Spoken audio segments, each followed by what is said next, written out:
Lead रहित electronic दोष। हाल ही में पर्यावरण कानून ने विशेष रूप से इलेक्ट्रॉनिक्स उद्योग में लेड के व्यापक उपयोग को अपना निशाना बनाया है। यूरोप में RoHS यानी restriction of hazardous substances directive निर्देशों के अनुसार अधिकतर कंज्यूमर गुड्स उद्योग में, साथ में कुछ अन्य में भी 1 जुलाई 2006 तक कई नए इलेक्ट्रॉनिक सर्किट बोर्ड लेड रहित होने आवश्यक हैं। जापान में लेड युक्त उत्पादों में अतिरिक्त रिसाइकलिंग खर्च के कारण निर्माताओं द्वारा विधान से पहले ही लेड का उपयोग चरणबद्ध किया जा चुका था। हालांकि लेड की उपस्थिति के बिना भी सोल्डरिंग से धुआं होता है, जो कि मनुष्य के लिए हानिकारक और टॉक्सिक है। इसलिए एक ऐसे उपकरण का प्रयोग अत्यंत आवश्यक है जो हवा को बाहर वेंटिलेट करके या छान कर धुएं को कार्यक्षेत्र से बाहर करे। यह एक आम गलत धारणा है कि लेड मुक्त सोल्डरिंग में लेड या टिन युक्त सोल्डर की तुलना में अधिक तापमान की आवश्यकता होती है।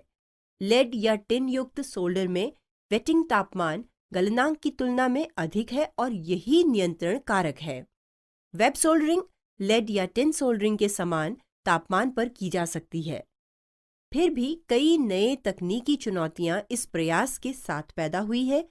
टिन आधारित सोल्डर का गलनांक कम करने के लिए विभिन्न नए एलॉय के रिसर्च करने होंगे, जिनमें कॉपर, सिल्वर व बिस्मथ के सूक्ष्म एडिटिव गलनांक कम करने के लिए और अन्य गुण के नियंत्रण के लिए शोध किए गए। इसके अतिरिक्त टिन एक अधिक करोसिव धातु है और अंततः सोल्डर बात को विफल कर सकती है। लेड मुक्त निर्माण कंपोनेंट्स, पिन और कनेक्टर्स के लिए भी विस्तारित किया गया है। इन अधिकांश पिन में कॉपर फ्रेम और या तो लेड, टिन, सोने या अन्य फिनिशेस का उपयोग किया जाता है। टिन फिनिशेस लेड मुक्त फिनिशेस में सबसे अधिक लोकप्रिय हैं। फिर भी टिन विस्कर्स से कैसे निपटा जाए, इस मुद्दे को सामने लाता है। वर्तमान आंदोलन ने इलेक्ट्रॉनिक्स उद्योग में 1960 के दशक में लेड के प्रयोग से सुलझी समस्याओं को फिर से जागृत किया है।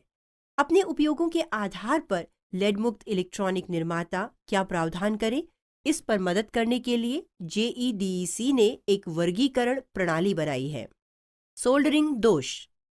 कॉपर ट्यूब को जोड़ते हुए उचित ऊष्मा की विफलता में जोड़ को भरने से एक वॉइड यानी खाली जगह का निर्माण हो जाता है। यह आमतौर पर फ्लेम के अनुचित प्लेसमेंट का परिणाम है।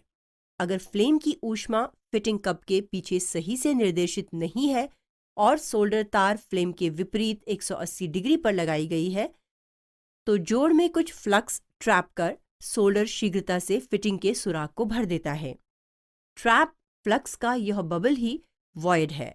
यह सोल्डर किए गए जोड़ के अंदर एक क्षेत्र है जहां सोल्डर पूरी तरह से फिटिंग कप को भरने में असमर्थ है, क्योंकि फ्लक्स जोड़ के अंदर सील हो गया है और सोल्डर को जगह भरने से रोकता है।